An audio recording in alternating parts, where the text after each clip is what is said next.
Avant la naissance du fils, la mère avait été envoyée auprès d'un homme puissant, un roi discret, propriétaire d'un château biscornu au milieu d'une vallée où naissait une source qui abreuvait tout le pays.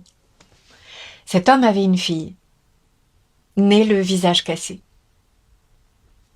Les lèvres doublées, le front bombé, son dos était arrondi d'une bosse affreuse, ses pieds paraissaient 2 fois trop longs. La princesse, hideuse, restait cloîtrée au château.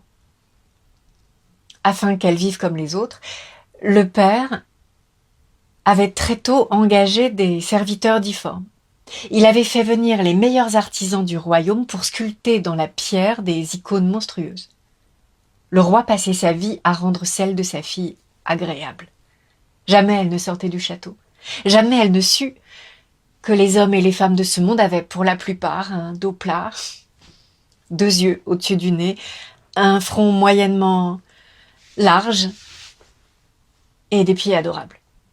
Ces domestiques étaient nains, cul-de-jatte, aveugles, les statues étaient bossues, les enfants avaient 12 ou 6 doigts.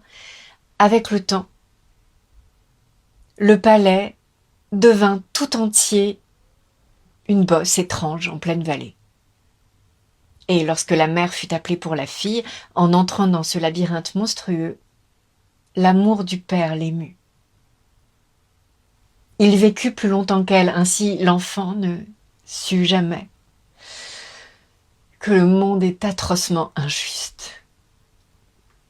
Elle disparut à 80 ans, et son père fêta, avant d'expirer, son 115e anniversaire.